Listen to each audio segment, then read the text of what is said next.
আসসালামু আলাইকুম এভরিওয়ান, আজকে আপনাদেরকে দেখাবো কিভাবে গরুর মাংসের আচার তৈরি করতে হয়। তো এখানে মাংস আমি কিউব কিউব করে কেটে নিছি আর নিয়ে নিছি আচারের যা যা লাগবে, সাথে সরিষার তেল। তো চলুন এখন আপনাদেরকে মাংসের আচারের প্রসেসটা দেখাই। তো প্রথমেই মাংস কিন্তু এখানে আমি এক ফোঁটাও চর্বি নেই, চর্বি নিলে কিন্তু আচারে ফাঙ্গাল পড়ে যাবে আর আচার ভালো থাকবে না। আর ছোট ছোট কিউব করে নিলে আচারটা দেখতেও সুন্দর হয়, খেতেও মজা লাগে। তো মাংসগুলোকে দেখুন আমি কিরকম সাইজ করে নিছি। তো প্রথমেই মাংসতে দিয়ে দিলাম আদা রসুন বাটা 3 টেবিল চামচ, তারপরে 1 চা চামচ পরিমাণ লবণ, তারপরে হলুদ গুঁড়ো দিয়ে দিলাম 1.5 চা চামচ পরিমাণ, আর মরিচের গুঁড়া 2 চামচ দিছি। মরিচের গুঁড়াটা একটু বাড়াই দিছি যেন আচার তো ঝালটা যেন ভালো মতন লাগে। তো দিয়ে দিলাম মাংসের মশলাটা একটু বাড়াই দিছি। তো আর আস্ত মশলা দিয়ে দিলাম এলাচ, লং এবং তেজপাতা। তো তারপরে দিয়ে দিব গরম মশলা, যেটা আমি বাসায় করে রাখছি, এটা 1.5 চামচ পরিমাণ দিয়ে এখন দিয়ে দিব সরিষার তেল। এটা কিন্তু সয়াবিন তেল এখানে লাগানো যাবে না, সরিষার তেল দিয়ে পুরোটা করতে হবে যেহেতু আচার। তো ভালোভাবে মাখাই নিব, হাত দিয়ে নেড়ে চেড়ে মাখানোটায় ভালো করে কিন্তু মাখাতে হবে, যেহেতু মাংসের ভিতরে যেন মশলাটা একদম ভালোভাবে পৌঁছায়। তো মাখানো শেষ হয়ে গেলে তারপরে সামান্য পরিমাণ পানি দিয়ে দিব। আর পানিটা একটু বুঝে দিবেন যেন মাংসটা একেবারেই সিদ্ধ হয়ে যায় আর পরে পানি দেওয়া না লাগে। তো এই পরিমাণে পানি দিয়ে তারপরে সামান্য পরিমাণে দিয়ে দিলাম এখানে আবার আস্ত জিরা, যেটা আমার মনে ছিল না, পরে দিয়ে দিছি। দিয়ে ঢাকনা দিয়ে ঢেকে ভালোভাবে কষাই নিব। এই তো ঢাকনা দিয়ে ঢেকে দিলাম। তারপরে এদিকে আমি তেঁতুল গুলাই নিছি, যেটা আমি আচারে ইউজ করব। তো তেঁতুলটা একটু ভিজিয়ে রাখলে নরম হবে, এই জন্য গুলাই নিলাম। তো আর করে নিব আমি সরিষা, এই ফাঁকে আমি সরিষা ব্লেন্ড করে নিব। তো সরিষাটা যার যার ওজন মতো নিয়ে নেবেন, যে যতটুকু মাংস নেবেন ওই পরিমাণে সরিষাটা নেবেন। তো তারপরে সরিষা আমি এদিকে ব্লেন্ড করতে চলে গেছি, আর মাংসটাকে এদিকে দেখুন অনেকটা কষে চলে আসছে। আর মাংসটা কিন্তু একেবারেই শুকনা শুকনা হয়ে যাবে, তেল উঠে উঠে আসবে। আর মাংসটাকে কষাইতে কষাইতে যখন দেখবেন মশলাটা মাংসের গায়ে লেগে গেছে বা তেলটা আলাদা হয়ে গেছে, তখনই বুঝবেন হয়ে গেছে মাংসটা।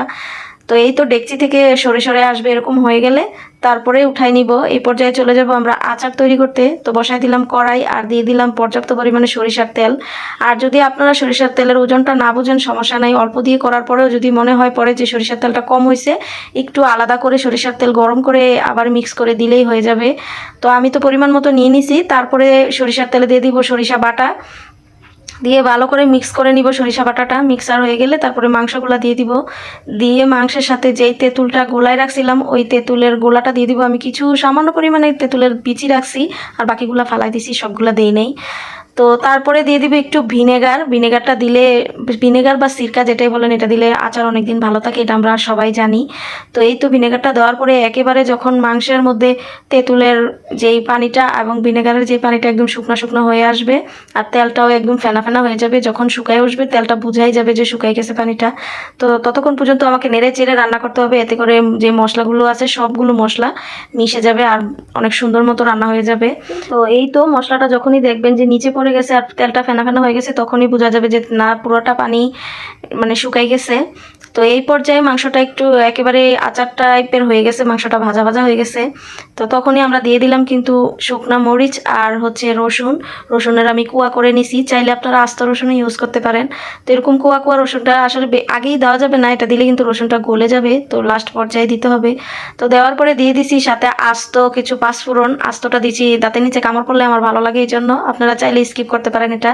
তো দিলে ভালো লাগে, অনেক মজা হয়। তো আস্ত দেওয়ার পরে সাথে কিন্তু আমি গুঁড়োও দিছি, যেটা একটু কষানোর পরে তারপরে আমি গুঁড়াটা ইউজ করছি লাস্ট পর্যায়ে যখন আমার আচারটা একেবারে কমপ্লিট। তো গুঁড়াটা ইউজ করার পরে দেখুন আমার আচার কিন্তু রেডি।